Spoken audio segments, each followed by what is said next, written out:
Bonjour à tous, l'appel à la conversion écologique de Léon XIV, un nouvel évêque pour l'éparchie ukrainienne Saint-Volodymyr le Grand de Paris et la nomination d'une femme à la tête de l'église anglicane, c'est aujourd'hui dans SIC, la sélection de l'info catholique.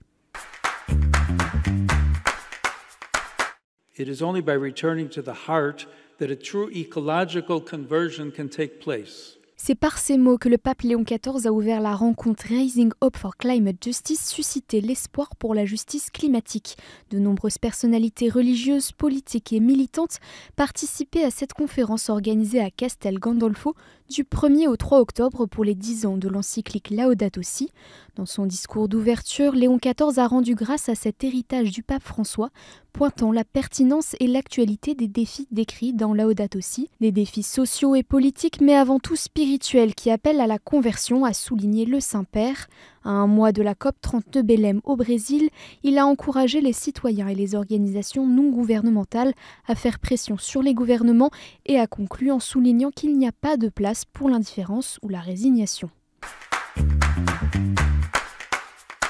L'éparchie Saint-Volodymyr le Grand de Paris des Ukrainiens byzantins connaît le nom de son nouvel évêque. Il s'agit du père Ihor Rancia qui en était jusqu'alors le proto-syncelle, l'équivalent de vicaire général.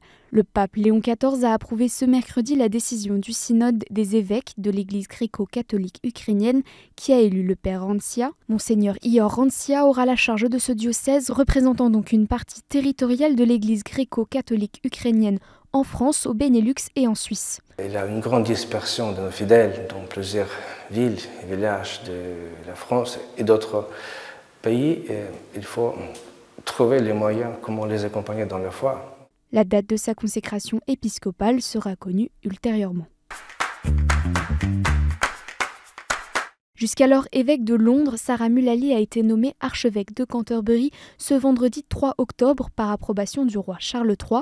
C'est la première fois en 500 ans d'histoire qu'une femme devient chef religieux de l'Église d'Angleterre, c'est-à-dire le plus haut degré de responsabilité. Elle cumule plusieurs charges en tant qu'archevêque de Canterbury, mais aussi primat de toute l'Angleterre et de la communion anglicane mondiale, c'est-à-dire de l'ensemble des églises nationales et régionales avec plus de 85 millions de fidèles dans le monde. Déjà première femme nommée évêque de Londres en 2018, Sarah Mullally remplace Justin Welby qui avait démissionné de son poste il y a un an. La cérémonie d'installation aura lieu en mars 2026 en la cathédrale de Canterbury. Comme chaque mardi soir depuis un mois, le pape Léon XIV s'est prêté à une conférence de presse improvisée à Castel Gandolfo avant de rentrer au Vatican.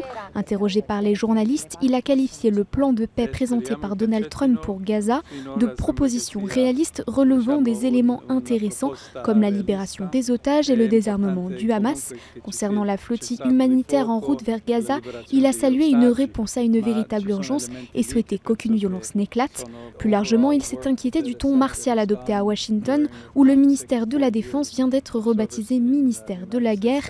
Le pape a aussi évoqué le procès de l'affaire de l'immeuble de Londres, rappelant qu'il n'entendait pas interférer et a invité les catholiques américains à plus de nuances et de respect dans les débats éthiques qui les traversent. À Madagascar, au moins 22 personnes ont perdu la vie depuis le jeudi 26 septembre dernier au cours de manifestations contre les coupures de courant et d'eau. La conférence des évêques malgaches tire la sonnette d'alarme face aux récents événements survenus ces derniers jours à Antananarivo et Antsirabe. Nous avons déjà alerté sur la détresse de la population, tant auprès des responsables au pouvoir que des membres de l'opposition, a déclaré Monseigneur Fabien Raharilamboniena, président de la conférence épiscopale malgache. Ce mercredi, lors de l'audience générale, le pape Léon XIV a prié pour la fin des violences à Madagascar. Nous devons toujours éviter toute forme de violence et encourager la recherche constante de l'harmonie sociale, a-t-il insisté. Le pèlerinage du Rosaire s'est ouvert ce mercredi 1er octobre à Lourdes. 4 jours de prières, de processions et de conférences jusqu'au 4 octobre pour le plus important rendez-vous de l'année dans la cité mariale. Organisé depuis 1908 par les dominicains, ce 117e pèlerinage compte 17 000 inscrits, une fréquentation annoncée en hausse et s'inscrit par ailleurs dans cette année jubilaire avec le thème « Avec Marie, pèlerin d'espérance ». Prédicateur principal de cette édition 2025, le cardinal Jean-Paul Vesco, archevêque d'Alger, a appelé les participants participants à faire de l'espérance un chemin partagé, une démarche symbolisée par le passage des 4 portes de l'espérance installées dans le sanctuaire derrière la Vierge couronnée. Et en bref, après l'Emmanuel ou après sa Noire, quel sera le prochain hymne des Journées mondiales de la jeunesse? L'invitation est lancée à tous les compositeurs volontaires. Un grand concours est organisé par le comité d'organisation des prochains JMJ qui auront lieu à Séoul en Corée du Sud du 3 au 7 août 2027. Les participants pourront proposer jusqu'à 3 compositions sur le thème des JMJ. Prenez courage, j'ai vaincu le monde. À Lille, l'église Saint-Michel a fêté les 150 ans de sa consécration lundi dernier.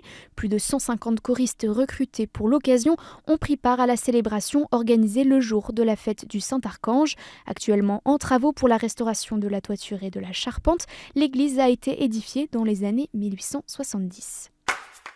Le pape Léon XIV a adressé ses vœux au nouveau grand-duc du Luxembourg, Guillaume, qui a succédé ce vendredi à son père, le grand-duc Henri. Dans un télégramme, il l'a encouragé à promouvoir une vie fondée sur le respect des valeurs chrétiennes et à favoriser la recherche inlassable du bien commun dans ce pays touché par une forte sécularisation.